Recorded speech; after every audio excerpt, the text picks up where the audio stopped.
Joi and Clifton are the epitome of the saying that your skin folk ain't always your kinfolk. Alright, so this week's episode picks up right where last season left off, in the midst of the skirmish between Arena and Ashley. Now, I'm going to preface this and say, this is Ashley's takedown season. And though I have not been a Love and Marriage DC watcher, I think Ashley definitely has like this mean girl rap, and there are some power dynamics that I want to discuss. Like, we can talk about the show, but there's so much more behind the scenes that I was really more interested in unpacking than just what happened in the show. So the episode starts with Ashley telling Arena to get the fuck off me. And for me, I'm gonna start this straight, and so if you're free to disagree with me, but I'm gonna let you know where I stand, and I'm all the way team Ashley. Not just because I like her and I love a girl with some natural hair. It's because I feel the same way. All of this started because Joi came into that woman's house and did not say hello. And that is either one of two things. If somebody comes into your house and don't speak to you, only one of two things can be possible. One, they want that smoke, or two, they were raised by animals and have no home training. And I'm gonna assume that Joi is the former and not the latter. So she wanted that smoke. Comes into the woman's house, doesn't speak to her, and then the conversation just blows up. Now, in this scene, we're really looking at how Arena reacts to Joi getting into it with Ashley. And so they're going back and forth, where Arena is saying, you know, y'all are both my friends, you know, playing Switzerland, and Arena just doesn't seem to care. Like, she's gonna check on Joi, and Ashley's like, how you gonna go check on somebody else in my house and you're my friend? And yet again, I have to agree with Ashley, because you can't be my friend. Like, that's the home team advantage. I can understand if they were in a bar, if they were at a different venue, but they're literally in her house. How do you know that this girl didn't come there with ill intent? And it just seems that Arena and Joi are going along with this narrative as if what that created, that friction, wasn't gonna boil over, especially with somebody who can be as tempered as Ashley. So I didn't like that. So the next day, all the couples are talking about it. Ashley and Quick are recapping to discuss, you know, Joi not speaking and how they both feel like it's disrespectful. So I don't know if that's a Maryland thing, a Southern thing. I don't know too many people who gonna be okay with somebody coming in their house and not speaking to them. Like, what are you doing here? Yes, I invited you. Yes, but we had a falling out between the invite and the actual event. So for me, for Joi to pop up, and I've said this before and I'm gonna say it again, for Joi to come into the house talking about she gonna clear the air, but thinking that you're not gonna speak first. You started off wrong, and Ashley gonna match your energy. You play stupid games, you win stupid prizes.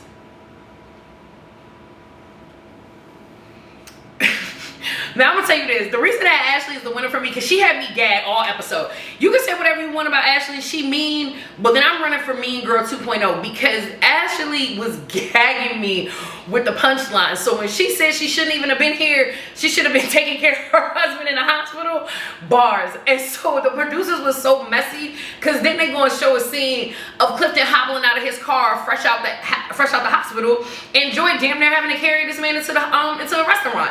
So with that being said, Joi and Clifton sit down. They going back and forth. And I really wanted to title this video, Bitch Ass Nigga, because that's how Clifton was showing up. And it's like, you can't let your woman put a battery in your back.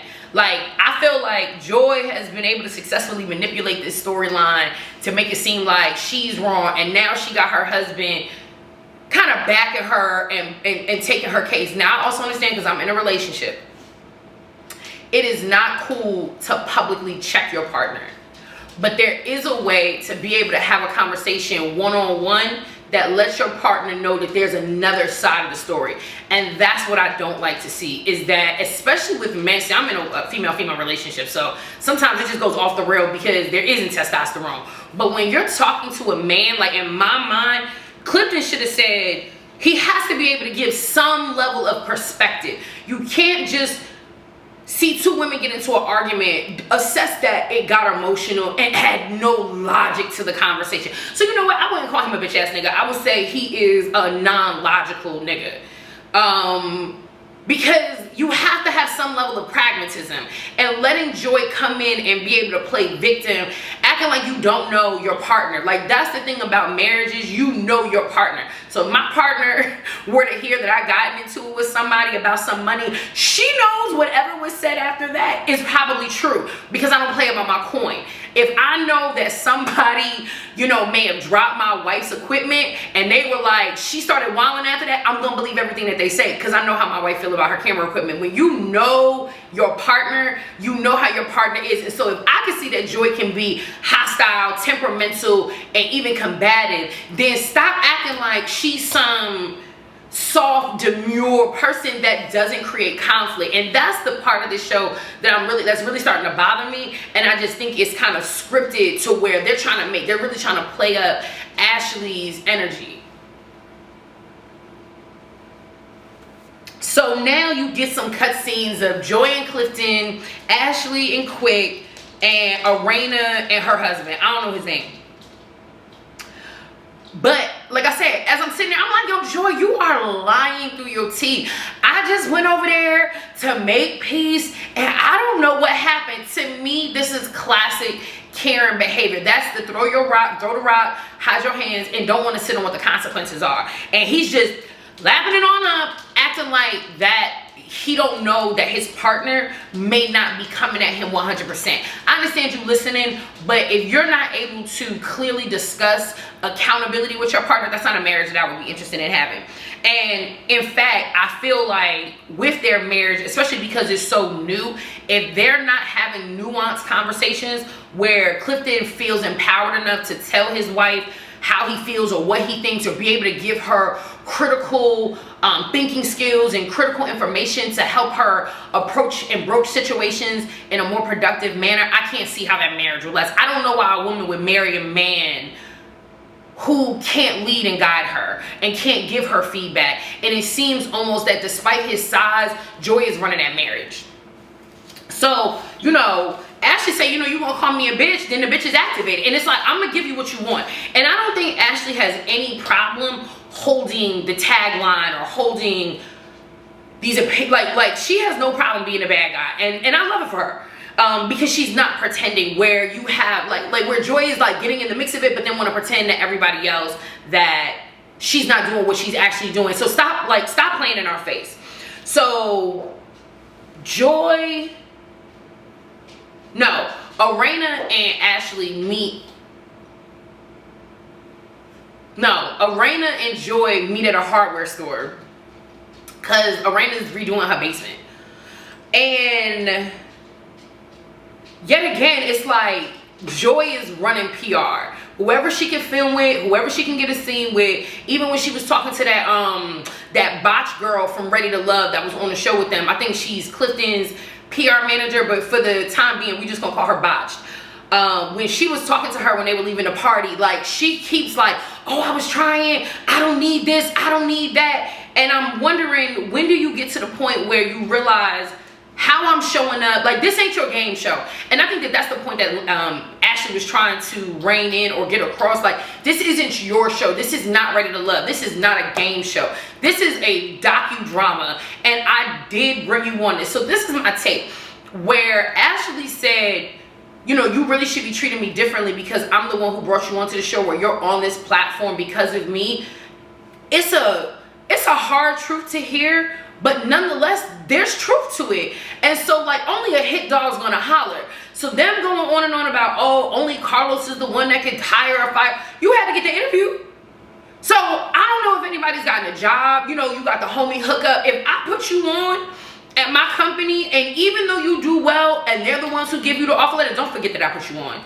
And let's not act like people don't feel that way naturally. And whether egos are involved or not, you should pay some level of homage. And if you get reminded of how you got where you got, don't then pop and be offended and act like that's not the case. So even when Arena and Ashley get into it and going back and forth about, I was the one who brought her on, and now Arena's like, well, I was the one who did it too, but you were second.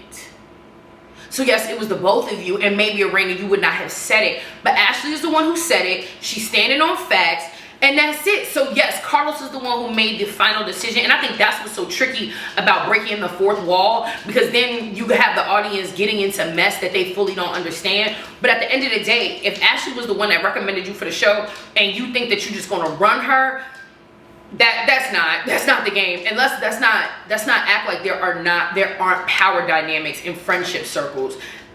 Aside from Monique Samuels kind of destroying her reputation on the first season, who was the initial draw, I think Ashley and Silver are probably the closest to recognizable DC royalty, the DMV royalty. Like, she has a very recognizable name. They have a lot of connections throughout the city. So I think she's suffering from that Mariah from Married to Medicine syndrome, Nene from Atlanta syndrome, where you realize that I'm the one who brought this to the table. I'm the one who was a part of the original conversation. And you coming in season 3, or you coming in season 2, whatever season you came in, or half of the season, because you don't know, Carlos the way he be doing these seasons, it'd be 100 episodes in one season that took 4 years to watch. Neither here nor there.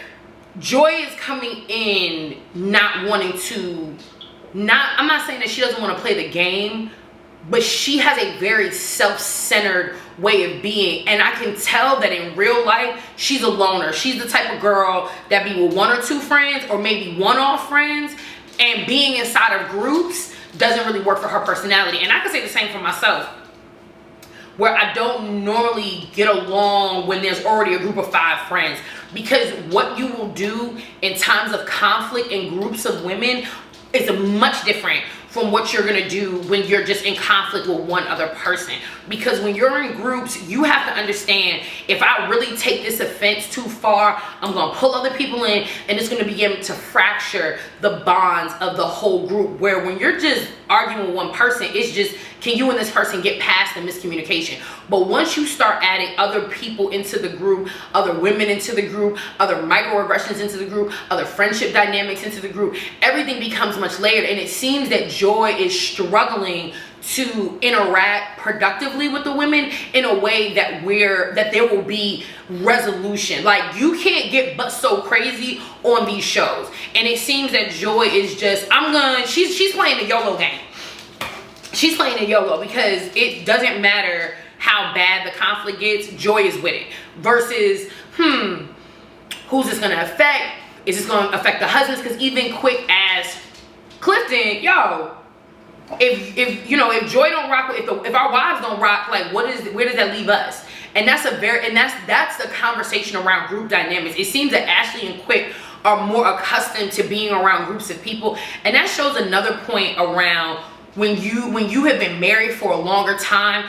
That is a couple that has other couple friends, where you have a newer marriage and they're still forming those relationships. So Clifton is kind of taking on this, it's us and us alone.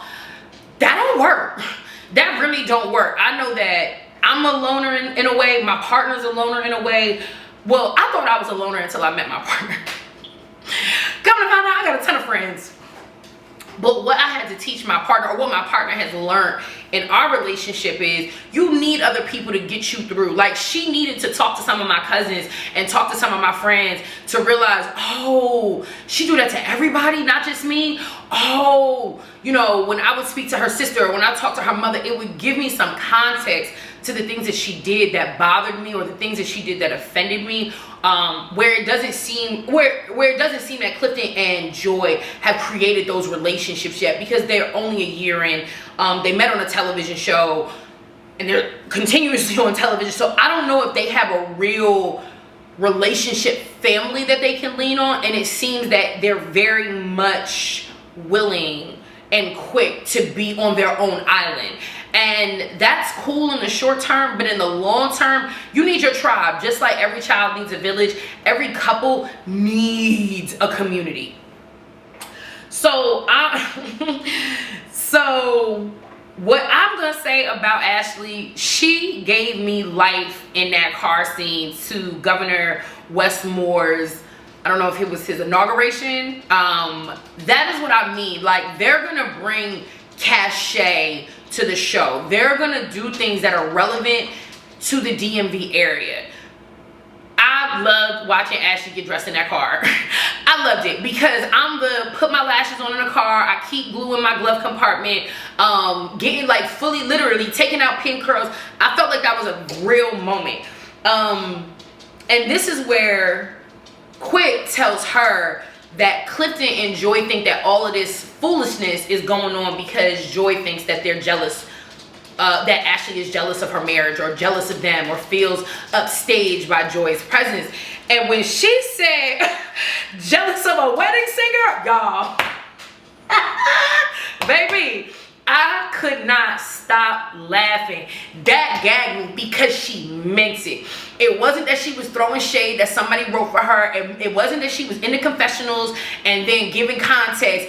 That is how she felt. And I think that's what really bothers the girls, is Ashley really does think that she's that girl. Like, Ashley knows that she's that girl. And that's the difference between a real one and fake ones. I'm not saying Arena's not pretty. I'm not saying Arena's not successful. But Arena is not that girl. And if Arena was that girl, she would not be playing Switzerland and being messy. And that's a trigger for me, because I have had issues with family members, and it's always the sucker who's like, oh, I'm staying out of it. Nah, if we got the same last name, you in it now. I don't like people who play Switzerland, because that's a very strategic position. If you are playing Switzerland, then that means you are actually staying out of it. It's not you in the middle of it, but you can't get mad at me because I'm not giving a response. Because literally, Arena is saying that she's staying out of it and she's playing Switzerland and she don't want to be in nothing, but she keeps going back and showing her loyalty to Joi. That's not being neutral. In fact, she's using the conflict between Joi and Ashley. I feel like she likes the conflict between Joi and Ashley because now her and Joi can dislike Ashley together. I think she is manipulating Joi to feel comfortable being belittling or demeaning. Because let me tell you this, not only do I not stand for somebody coming into my house being messy, if somebody come into my friend's house and they're being messy, I'm riding for my friend off rip. You cannot disrespect me in my house. That's the one place that you cannot disrespect me, because it's my comfort zone. So I'm more likely to have a heightened reaction, because me being disrespected in my house is like, wait, when I lock that door, this is the safest place that I'm supposed to be. So the fact that Arena's going on, oh, I just followed the first person I saw. Once you saw Joi in hysterics, once you overheard that there was an argument, you should have been checking for your real friend, and you were. She was checking for her real friend, and that real friend was Joi. She has no loyalty to Ashley. She was riding Ashley's coattails season 1, and now she has an opportunity to create an alliance with somebody else out of spite that she has probably felt of things that have transpired between her and Ashley. See, I don't like the passive aggressive type. I don't like that. Say what you mean and mean what you say. Give me what I can work with so we can work through it. Anyway, Ashley and Arena meet at Milk and Honey. Y'all drop down in the comments and tell me how Milk and Honey is. I've heard a lot about them, and I've seen, like, I feel like they have like 5 or 6 locations, and the only one that I know of is actually in New York. But, and I doubt they're connected. I'm always leery about little brunch spots, little green wall spots, little mimosa spots that got 6, 7, 8, 9 locations. Like, for some reason, I just feel like there's no continuity with the food. So if you're in the DMV area and you've been to Milk and Honey, please drop down in the comments and let me know what your experience is. I ain't saying I'm gonna eat there, and I damn sure ain't doing no reviews, but I'm just curious, are like these little pop-up one-off restaurants that just be in all the places, or do they actually serve good food? Like, I always think that once you have more than one location, it's just the food's not slap. Anyway, Arena and Ashley meet at the restaurant, and Ashley's on her bag, like, you didn't check her. And where's the loyalty to me? Like, why are you even sitting and having this conversation with me, acting like we friends when you know we not? And even though they may be show friends, show co-workers, make it make sense, Arena. You're trying to cap for you're trying to cap for Joi and trying to still make it seem that you and Ashley are really friends when you're not being a friend. Be straight up. Yo, I don't really rock with you like that. And since Joi came here, she's been the type to really show me what friendship looks like. Let me tell you this. If I have friends and then somebody else comes along and I meet a new friend and that person treats me hand over fist better than my other friends, there's gonna be a shifting in my dynamics. And I've done it before. Like, I remember it was a time in my life where I didn't really have, I had more friendly associates, and maybe I was mislabeling them. And I remember one for my birthday, one of my neighbors went above and beyond for my birthday. Like, someone I didn't even talk to on a regular basis. And that made me say, like, okay, y'all gotta go. And I would call it the Donnie effect, because it was like, oh, Danielle, you acting different now. It's the Donnie effect. Somebody came around and showed me a better friendship. And so now the little that you've been bringing to the table, it don't work for me. Say that. Say that, hey, I've been hanging with Joi, and now I realize, like, a lot of the conflict we've been through, I just kind of want to take some space from you. Stop acting like the relationship is cool, because that's what gaslighting is. Stop acting like things ain't changed or you still loyal to this person when you know you're not. And and then you're gonna let a third party come in and then create conflict in the friendship. I tell you this, like, yo, Ashley is 100% right. I don't care if she was right or wrong. I don't care how the situation escalated. Arena should have checked on her friend first. Yes, it is because you were in her house, and it was because you are her friend first. None of y'all had any loyalty, and the reason that Joi thought that she can come into that woman's house and cut up is because Arena or production made her feel comfortable doing so. But the fact you walked up in that woman's house and didn't speak, and you keep want to walk around as if you don't know why things went left, as if that's not a major trigger or offense or disrespect to somebody, I don't want to hear it. Save that for somebody else. So instead of being accountable, Arena and Joi, Clifton, and the other husband are acting as if Ashley's just jealous, and that's really fucked up. Winter and the dude that she's dating, fast forward.